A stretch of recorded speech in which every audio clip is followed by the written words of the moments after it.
अस्सलाम वालेकुम। Welcome to my channel files over by Aamna Shah. I hope कि आप खुश होंगे। कहानी शुरू करने से पहले आपसे रिक्वेस्ट है कि अगर आपको मेरा कंटेंट पसंद आता है तो प्लीज़ मेरे चैनल को सब्सक्राइब करें और लाइक करें। आइए कहानी का आगाज़ करते हैं। अगली गवाही मेरी जानिब से मुख्तार अली की थी। मुख्तार अली इस ट्रेड सेंटर की पार्किंग का निगरान था जिसमें हारिस फूड्स का ऑफिस था। मज़कूरा पार्किंग बिल्डिंग के मिज़न 9 फ्लोर पर वाक़ थी। वक़ुआ से चंद रोज़ पहले मुख्तार और मरहूम हारिस के बीच अच्छा खासा झगड़ा हो गया था और नौबत हाथापाई तक जा पहुंची थी। और वजह तनाज़ा हारिस की बीमार सोच थी। उसकी फिरकी जब घूम जाती थी तो फिर वो सामने वाले की परवाह किए बगैर गुसीली फितना परवरी पर उतर आता था। इस रोज़ भी कुछ ऐसा ही हुआ था। मैंने मुख्तार को भी अच्छी तरह समझा दिया था कि वकील इस्तग़ासा की जिरह के जवाब में उसने किन नुकात पर फोकस करना है। मुझे उम्मीद थी कि इन दो गवाहों से मैं अपना मकसद हासिल करने में कामयाब हो जाऊंगा। वैसे मेरे पास सफाई का एक तीसरा गवाह अजीम अहमद भी था जो एक निजी बैंक में मुलाजिम था। हारिस के साथ उसकी एक खतरनाक झड़प हो चुकी थी जिसमें अजीम अहमद का कोई कसूर नहीं था। वो झगड़ा हारिस की नफसियाती पेचीदगी के बायस वजूद में आया था और इस वाक़ये के निस्फ दर्जन ऐनी शाहिद भी थे जो डंके की चोट पर अदालत को बता सकते थे कि इस झगड़े में हारिस ने पागलपन का मुजाहरा करते हुए अजीम अहमद के साथ सरासर ज्यादती की थी। लेकिन मुझे यकीन था कि अजीम अहमद को सहमत देने की ज़रूरत पेश नहीं आएगी। मुख्तार अली का बयान हल्फी रिकॉर्ड हो चुका तो मैंने चंद सवालात में उसे निपटा दिया। उसके बाद वकील इस्तग़ासा बड़े ख़तरनाक मूड में विटनेस बॉक्स की जानिब बढ़ा और जारहाना अंदाज में गवाह से सवाल किया, क्या तुम इस ट्रेड सेंटर के मालिक हो जहाँ पर मकतूल का ऑफिस है? नहीं वकील साहब, गवाह ने बड़ी मासूमियत से जवाब दिया, मैं तो एक मामूली सा मुलाजिम हूँ। तुम्हारे करतूत तो ऐसे नहीं हैं। वकील इस्तग़ासा ने तंज़िया अंदाज में कहा, लगता है किसी ने तुम्हें मालिक और मुलाजिम का फ़र्क नहीं समझाया। क्या तुम खुद को मकतूल से ज़्यादा बड़ा आदमी समझते थे जो तुम्हारे हाथ उसके गिरेबान तक जा पहुँचे? हाथों का गिरेबान तक पहुंचने का आदमी के छोटा या बड़ा होने से कोई ताल्लुक नहीं है वकील साहब, मुख्तार अली ने कड़वे लहजे में कहा। हर इंसान की अपनी एक इज्जत होती है। जब किसी इंसान की इज्जत दांव पर लग जाए और उसे अपनी इज्जत बचाना मुमकिन नज़र ना आ रहा हो तो उसके हाथ गिरेबान तो क्या किसी की गर्दन तक भी पहुंच सकते हैं। और इस रोज़ हारिस साहब के साथ जो कुछ हुआ इसमें मेरा कोई कसूर नहीं था। बात उन्होंने ही बढ़ाई थी। इनकी कार की जगह किसी और ने अपनी गाड़ी पार्क कर दी थी। मैं नहीं जानता था कि वो गाड़ी किसकी है क्योंकि जब वो गाड़ी वहाँ पार्क की गई थी तो मैं उस वक्त वॉशरूम में था। मैं मज़कूरा गाड़ी पार्क करने वाले को देख नहीं सका था। मैंने माजरत करते हुए हारिस साहब से दरख्वास्त की कि वो अपनी गाड़ी कहीं और खड़ी करके चाबी मुझे दे जाएं। मैं इनकी गाड़ी को मखसूस जगह पर पार्क करके चाबी इनके ऑफिस में दे दूंगा। ऐसा अक्सर हो जाया करता था मगर हारिस साहब के साथ ये इत्तेफाक पहली मर्तबा हुआ था। मैंने इस वाक़ये को मामूली जाना लेकिन हारिस साहब आपे से बाहर हो गए और मुझे उल्लू का पट्टा, गधा, जाहिल, गंवार और न जाने कौन कौन से खिताब दे डाले। मैं जानता था कि वो ज़हनी तौर पर काफ़ी खिसके हुए हैं, इसलिए मैं इनकी ज़ुबान से खारिज होने वाली मुग़ल्लज़ात को बड़े तहम्मुल से बर्दाश्त करता रहा। लेकिन जब उन्होंने मुझे लम्हाती तवक्कुफ़ करके उसने एक घायल सांस खारिज की, फिर अपने बयान को आगे बढ़ाते हुए बोला, जब उन्होंने मुझे माँ की गाली दी तो मेरे तन बदन में एक आग सी लग गई। गाली देने के साथ ही उन्होंने मेरा गिरेबान भी पकड़ लिया था। बस फिर मुझे अपने हाथों पर इख्तियार ना रखा और जवाबन मैंने भी उनका गिरेबान पकड़ लिया था।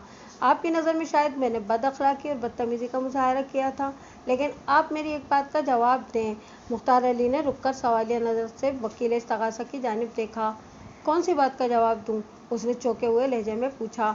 अगर मैं भरी अदालत में आपके मुंह पर जन्नाटेदार थप्पड़ रसीद करने के बाद आपको माँ की नाकाबिल इशाअत गाली दे दूं और अगले ही लम्हे आपका गिरेबान पकड़कर झंझोट डालूं तो आपका रद्द-ए-अमल क्या होगा? सफाई के गवाह ने वकील सरकार की आंखों में आंखें डालकर मजबूत लहजे में पूछा। इस बेहूदगी पर मैं तुम्हारे टुकड़े टुकड़े कर दूंगा, वकील इस्तग़ासा ने बेसाख्ता जवाब दिया।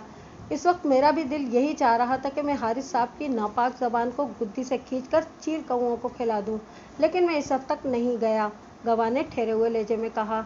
लेकिन देख लें, मैं आपसे ज़्यादा सब्र वाला निकला और महज हारिस साहब का गिरेबान पकड़ कर ही रह गया। तुम खुद को मकतूल के साथ क्यों मिला रहे हो? शदीद गुस्से के आलम में वकील इस्तग़ासा ने एक भयानक गलती कर दी। मकतूल तो एक ज़हनी मरीज़ था। मेरा मतलब है कि डिफेंस का ऐसा मानना है। कमान से निकला हुआ तीर और ज़बान से निकले हुए अल्फाज वापस नहीं जा सकते। वकील इस्तग़ासा अपनी हिमाकत पर खासा उलझ कर रह गया था। मैंने उसकी उलझन में चार चांद लगाते हुए जज से कहा, जनाब आली, इस्तग़ासा ने मेरा काम आसान कर दिया है, जिसके लिए मैं अपने फाजिल दोस्त का तहे दिल से शुक्रगुजार हूँ। मैंने वकील इस्तग़ासा को मायनाखेज़ और तीखी नज़र से देखा और सिलसिला कलाम को आगे बढ़ाते हुए कहा, जनाब आली, मैं पिछले 3 माह से अदालत को ये बावर कराने की कोशिश कर रहा हूँ कि मरहूम हारिस कोई नॉर्मल अंदाज में सोचने वाला इंसान नहीं था। इसकी मौत एक इत्तेफाकी हादसा है। इस मामले में मेरी मौकला का कोई अमल दखल नहीं। मगर इस्तग़ासा को मेरी बात पर यकीन नहीं आ रहा था और वो मेरी मौकला को कातिल साबित करके जेल भिजवाने की कोशिशों में मसरूफ़ था। मुझे क्या पता था कि मेरे फाजिल दोस्त भी मरहूम हारिस को दिलो जान से नफसियाती मरीज ही समझते हैं। आपको गलतफहमी हुई है वकील साहब। वकील इस्तग़ासा बराह रास्त मुझसे मुखातिब होते हुए बोला, मेरे कहने का वो मतलब नहीं था जो आपने समझा। मेरे दोस्त, आपको सफाई पेश करने की ज़रूरत नहीं। मैंने तुर्की ब तुर्की जवाब दिया। आपने क्या कहा और मैंने क्या समझा, इसकी कोई अहमियत नहीं है। असल बात यह है कि मोअज़्ज़ज़ अदालत ने क्या सुना और इससे क्या नतीजा अख़ज़ किया। मैं तो आपका शुक्रगुजार हूँ कि मैं मरहूम के ऑफिस और कैफ़े शालीमार के मुलाजिमों को अदालत तक लाने की ज़हमत से बच गया। मेरी बात वकील इस्तग़ासा के ऊपर से गुजर गई। वो हवन्नकों के मानंद कभी मुझे और कभी जज की जानिब तकने लगा। जज ने दिलचस्पी भरे लहजे में मुझसे इस्तफ़सार किया, बेग साहब, ये कैफ़े शालीमार और ऑफिस के मुलाजमीन का क्या किस्सा है? योर ऑनर, एक बार मरहूम हारिस ने खुद को ऑफिस के वॉशरूम में बंद कर लिया था और बाहर आने का नाम नहीं ले रहा था। मैंने जज के सवाल के जवाब में वसाहत करते हुए बताया। स्टाफ को अपने बॉस की फिक्र हुई। उन्होंने मरहूम को वॉशरूम से बाहर लाने के लिए मुख्तलिफ फार्मूलाज आजमाना शुरू कर दिए, मगर अंदर से मरहूम का एक ही मुतालबा था कि जब तक जिम्मी कार्टर से बाहर निकलने को नहीं कहेगा, मैं अंदर ही बैठा रहूँगा। सो जतन और खुदा खुदा करके काजी करीम ने 2 घंटे की मेहनत के बाद मरहूम को बाहर आने पर राज़ी कर लिया था। इस तरह एक बार लम्हाती तवक्कुफ करके मैंने एक आसूदा सांस खारिज की, फिर इन अल्फाज में इजाफा कर दिया, एक बार मरहूम हारिस अपने दोस्त के हमरा कैफ़े शालीमार में काफ़ी पीने गया था। जब काफ़ी सर्व कर दी गई तो मरहूम ने वेटर से रेड चिली का जार मंगवाया और 5 चम्मच पिसी हुई सुर्ख मिर्चें अपने दोस्त की कॉफ़ी के मग में डाल दी और दोस्त से कहा कि वो अपनी कॉफ़ी पी ले। दोस्त ने कॉफ़ी को मिर्च ज़दा करने का मंजर अपनी आंखों से देखा था। उसका दिमाग ख़राब नहीं हुआ था कि वो मरहूम की ज़िद पर वो काफ़ी पी जाता। लिहाजा दोनों में बहस और तकरार शुरू हो गई, जो बिल आखिर शदीद नौयत के झगड़े तक जा पहुंची। ऑफिस और कैफ़े शालीमार के स्टाफ को मैं अदालत तक इसलिए लाना चाहता था कि मरहूम हारिस की ज़हनी कैफियत को मज़ीद उजागर किया जा सके। इस अमर में किसी शक व शुबे की गुंजाइश नहीं कि मेरी मौक्किला बेगुनाह है। इसे किसी गहरी साजिश के तहत कत्ल के इस मुकदमे में मुलविस किया गया है। मरहूम हारिस की इत्तफाकी मौत का असल सबब उसकी बेकाबू ज़हनी हालत थी। बाज़ ख़ास हालात में इसे अपनी सोच पर इख्तियार नहीं रहता था। वक़ुआ के रोज़ भी ऐसी ख़ास हालात का शिकार होकर वो रेलिंग पर अपना तवाज़ुन बरकरार ना रख सका और टेरेस से नीचे जा गिरा। That's all your honour. मेरे दलाइल के ख़त्म के साथ ही अदालत का मुकर्ररा वक्त ख़त्म हो गया। जज ने आइंदा पेशी की तारीख देकर अदालत बर्खास्त कर दी। इस रोज़ जब मैंने सायका को अल्लाह हाफ़िज़ कहा तो वो मुझे काफ़ी परेशान नज़र आई। मैंने पूछ लिया, एनी प्रॉब्लम? बेग साहब, इस मनहूस कैमरामैन ने क्या सोचा छोड़ा है? उसने नफरत आमेज़ लहजे में कहा। मैं सब जानते हुए भी अनजान बन गया और सवालिया नज़र से उसे देखा। कौन सा सोचा? हारिस और अनीला मुराद के खुफिया निकाह का इंकिशाफ, वो तशवीश भरे लहजे में बोली। अगर मुझे सज़ा हो गई तो वो कमीनी नामुराद हारिस की तमाम दौलत और जायदाद और बिजनेस पर काबिज हो जाएगी। आपने किस मकसद से मुझे अपना वकील मुकर्रर किया है? मैंने पूछा। वो जल्दी से बोली, ताकि आप मुझे बेगुनाह साबित करके जेल जाने से बचा लें। ये काम तो मैंने तकरीबन कर ही दिया है। आज की अदालती कार्रवाई ने अदालत पर हारिस की ज़हनी कैफियत को रोज़े रोशन की तरह अयां कर दिया है। मैंने मोतदिल अंदाज में कहा, रही सही कसर आइंदा पेशी पर पूरी कर दूंगा।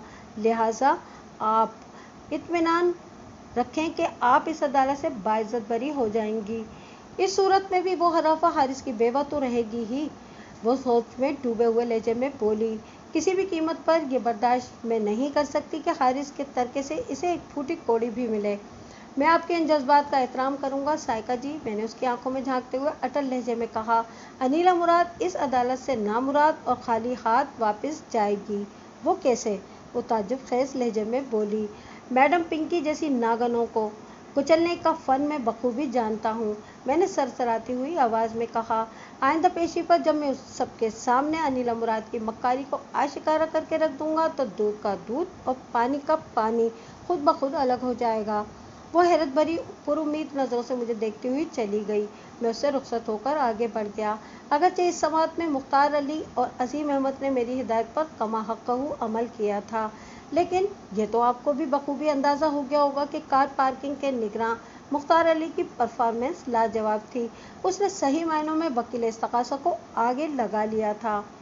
मंजर इसी अदालत का था और विटनेस बॉक्स में इस्तग़ासा की सबसे अहम गवाह और मरहूम हारिस की बीवी नंबर 2 होने की दावेदार मारूफ मॉडल अदाकारा मैडम पिंकी खड़ी थी। वो बिलाशुबा एक हसीन और पुरकशिश औरत थी। उसने खासा भड़कीला लिबास ज़ेबतन कर रखा था, जिसने उसके चेहरे की जाज़बियत और जोबन की असर पसीरी में कई गुना इजाफा कर दिया था। अनीला मुराद की उम्र का तखमीना मैंने 30 के करीब लगाया। वो अपना बयान हल्फी रिकॉर्ड करा चुकी तो वकील इस्तग़ासा मुख्तलिफ सवालात की मदद से ये साबित करने की कोशिश में मसरूफ़ हो गया कि इस्तग़ासा की गवाह ने मरहूम हारिस से बाकायदा शादी कर रखी थी और इस सेकंड मैरिज का सबब यह था कि हारिस अपनी पहली बीवी से खुश नहीं था, वगैरह वगैरह। मैं चुपचाप वो डुगडुगी का तमाशा देखता रहा जब वकील इस्तग़ासा ने मेरी मौकिला और इस केस की मुल्ज़िमा साइका के खिलाफ अपने दिल में मौजूद तमाम जहर को उगल दिया और ये समझ लिया कि उसने मुल्ज़िमा को जेल पहुंचाने का मुकम्मल बंदोबस्त कर दिया है, तो वो जज की तरफ देखते हुए बावाज़े बुलंद बोला, जनाब अली, मुझे गवाह से और कुछ नहीं पूछना। वकील इस्तग़ासा के इस हैंड्स अप मूड के बाद जाहिर है मैं जज की इजाज़त हासिल करने के बाद विटनेस बॉक्स के नज़दीक पहुँच गया। इस वक्त अनीला मुराद के चेहरे पर मासूमियत नुमा गहरी संजीदगी तारी थी। मैंने इसे मुखातिब करते हुए पूछा, अनीला जी, क्या ये सच है कि आप मॉडलिंग और अदाकारी के अलावा सेल्फ प्रोडक्शन भी करती हैं? आपकी मालूमात दुरुस्त हैं वकील साहब, उसने बड़ी अदा से जवाब दिया। इस लिहाज से तो आप प्रोड्यूसर भी हैं, मैंने बदस्तूर उसके चेहरे पर निगाह जमाकर नर्म लहजे में कहा। लेकिन मेरी मालूमात के मुताबिक आप ज़्यादातर प्रोजेक्ट्स में ज़ाती पैसा नहीं लगाती, बल्कि इस मकसद के हुसूल के लिए आप फाइनेंसर्स की मदद लेती हैं। जी, उसने इस बात में गर्दन हिलाई, फिर बड़े एतमाद से बोली, और यही अक्लमंदी भी है। क्या आप इस हकीकत से इनकार करेंगी कि मरहूम हारिस ने भी आपके बाज़ प्रोजेक्ट्स में सरमायाकारी कर रखी थी? ये बात 100% दुरुस्त है, उसने बताया। लिहाजा इनकार का क्या सवाल? अगर आप कोई हर्ज महसूस ना करें तो, मैंने कुरेदने वाले अंदाज में कहा। मोअज़्ज़ज़ अदालत ये जानना चाहती है कि मरहूम हारिस ने आपके प्रोडक्शन डिपार्टमेंट में कितनी रकम लगा रखी थी? कमोबेश 20 लाख रुपए, उसने मुतहम्मिल लहजे में जवाब दिया। मैं इस मामले की तफसील बयान करने में इसलिए कोई यार महसूस नहीं करती कि हारिस मेरा शौहर था, जो बदकिस्मती से एक डायन के इंतकाम का निशाना बन गया। बात के इख्तिताम पर उसने मानदाना नज़र से एक्यूज बॉक्स में खड़ी साइका को घूरा, फिर दोबारा मेरी जानिब मुतवज्जा हो गई। ओह हाँ, याद आया, मैंने चौंकने की अदाकारी करते हुए जल्दी से कहा। आपका तो दावा है कि आपने इस साल अगस्त के महीने की इब्तिदाई तारीखों में मरहूम हारिस से निकाह कर लिया था। अगर आपको मेरे इस दावे पर कोई शक है तो, वो मेरी आंखों में आंखें डालकर बड़ी दीदा दिलेरी से बोली, तो इस बात की तस्दीक के लिए मैं आपको अपना निकाहनामा दिखा दूंगी। इसकी ज़रूरत नहीं, मैंने सरसरी अंदाज में कहा। मैंने मुतज़क्करा निकाहनामा देख रखा है। वो बेहद हैरानी से मुतसफ़िर हुई। आपने कैसे देख लिया? जवाब देने के बजाय मैंने अपनी फ़ाइल के अंदर से उसके निकाहनामे की फ़ोटो कॉपी बरामद की, फिर बावाज़े बुलंद बोलना शुरू किया। ये फ़ोटो कॉपी मैंने अपने ज़रा इस्तेमाल करके यूनियन काउंसिल के रिकॉर्ड से निकलवाई है और बग़ौर इसके एक एक कॉलम का मुताला भी किया है, और मैं इस नतीजे पर पहुंचा हूं कि ये निकाहनामा सेहत के एतबार से नहायत ही नाक़िस और बूदा है। वकील इस्तग़ासा के कान खड़े हो गए। अनीला मुराद ने उलझन ज़दा लहजे में पूछा, आखिर आप कहना क्या चाह रहे हैं? मैं आपको, बल्कि मुअज़्ज़ज़ अदालत को ये बताना चाह रहा हूँ कि कागज़ का ये टुकड़ा आप लोगों की शादी पर कई एक सवालिया निशान लगा कर उसे बातिल करार देता है। मैंने एक एक लफ्ज़ पर दबाव डालते हुए कहा, ये क्या बेहूदगी है? वो तड़क कर बोली, ये बेहूदगी नहीं, हकीकत नुमाई है। मैंने जवाब दिया, ऑब्जेक्शन योर ऑनर। वकील इस्तग़ासा ने एहतिजाजी लहजे में कहा, मेरे फाजिल दोस्त खामखा इस्तग़ासा की गवाह को हिरासा करने की कोशिश कर रहे हैं। इनसे पूछा जाए ये किस बिना पर मोहतरमा अनीला मुराद और मकतूल हारिस के निकाह को बातिल, नाकिस और बूदा करार दे रहे हैं। Objection sustained. जज ने भारी भरकम आवाज़ में फिर मुझसे पूछा, बेग साहब आपका स्टांस क्या है? जनाब आली, मरहूम हारिस और अनीला मुराद सर्टिफाइड मुस्लिम हैं। मैंने खकार कर गला साफ करते हुए कहा, लिहाजा इनके निकाह के सिलसिले में तमाम शरई अहकामात का इतलाक होगा, जबकि ये निकाहनामा तो शरीयत और इस्लाम का खुला मजाक उड़ा रहा है। मिस्टर बेग, जज ने गंभीर लहजे में मुझे मुखातिब करते हुए कहा, यह अदालत आपके मौक़िफ़ की वज़ाहत चाहती है। जनाब आली, मैंने चटानी अंदाज में कहा, शरई इस्लामी कवानीन की रूह से एक मुसलमान मर्द बैक वक्त 4 औरतों से शादी कर सकता है, यानी वो अपने निकाह में 4 बीवियों को रखने का मजाज है, लेकिन एक मुसलमान औरत एक वक्त में एक से ज़्यादा शौहर रखने का हक़ नहीं रखती। तो इसमें इस्लामी शरई कवानीन की पामाली कहाँ से आ गई?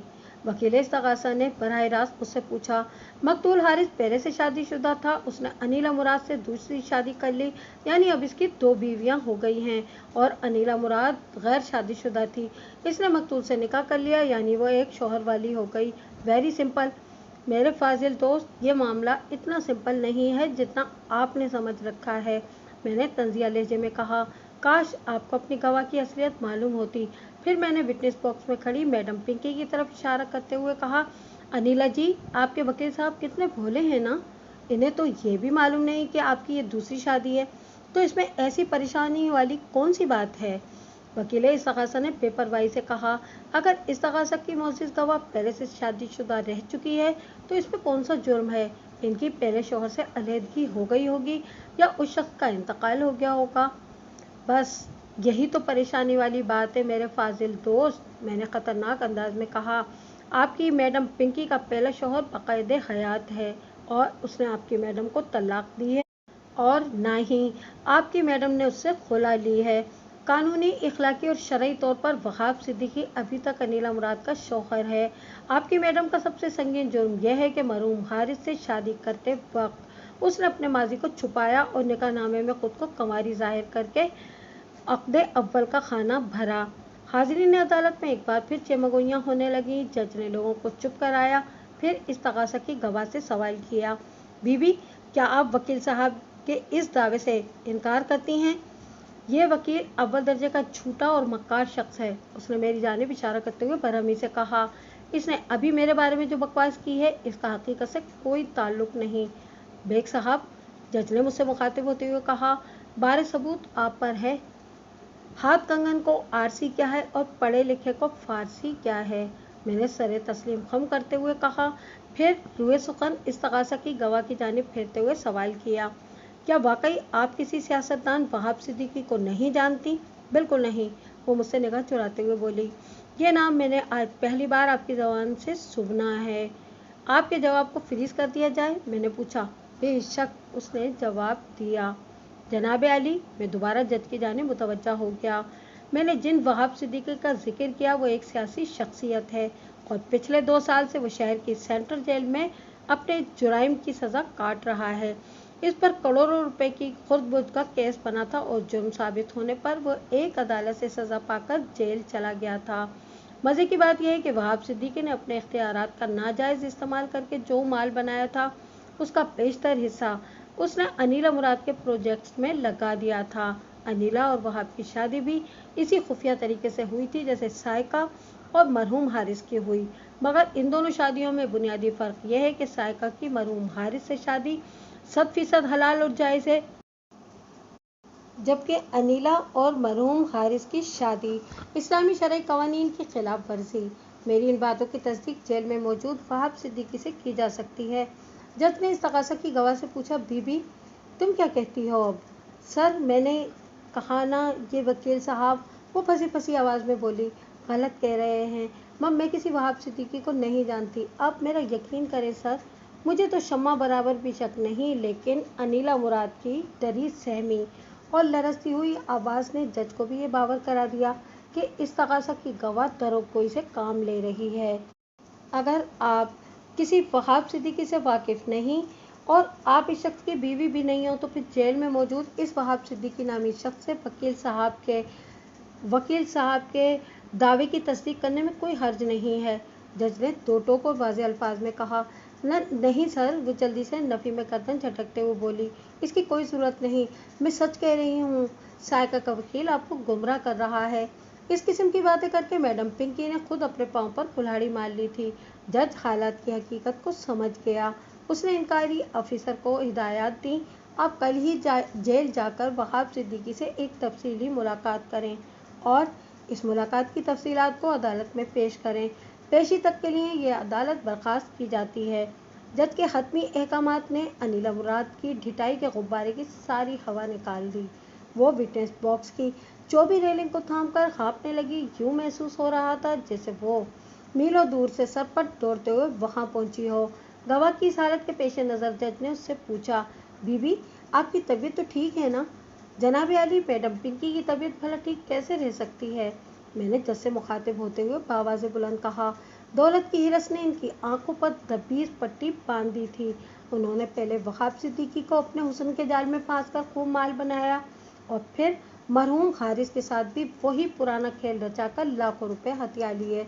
वो तो एक हादसे का शिकार होकर हारिस मौत के मुंह में चला गया, वरना अगर वो जिंदा रहता तो मैडम पिंकी ज़रूर इस बिजनेसमैन को रोड पर ले आती।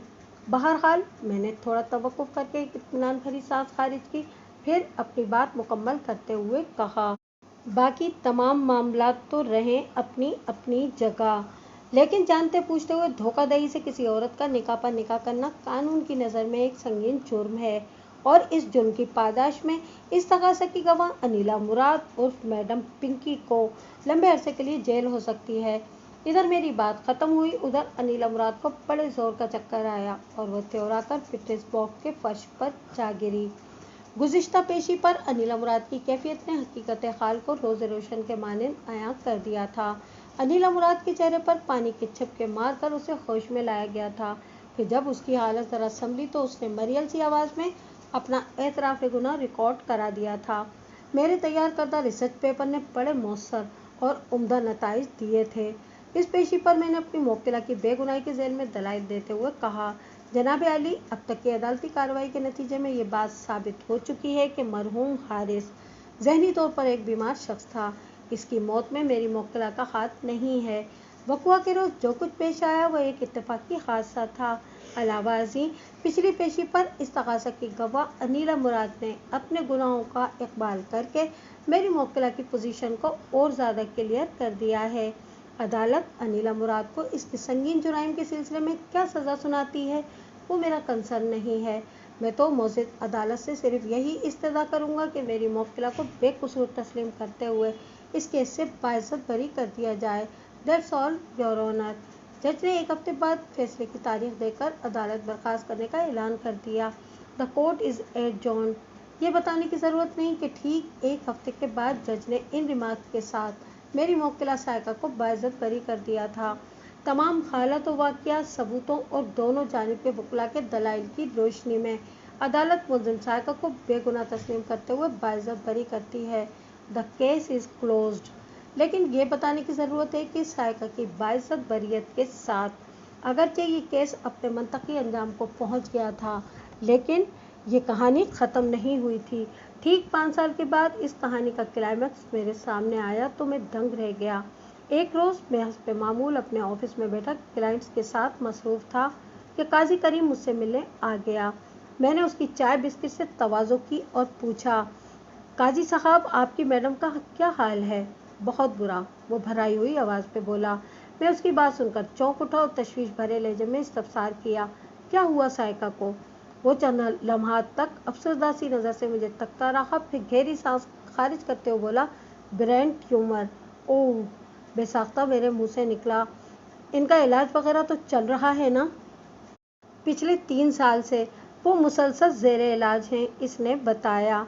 2 बार ऑपरेशन भी हो चुका है, मगर अब कोई उम्मीद वाली बात बाकी नहीं रही। डॉक्टर्स ने 1 माह का टाइम दिया है।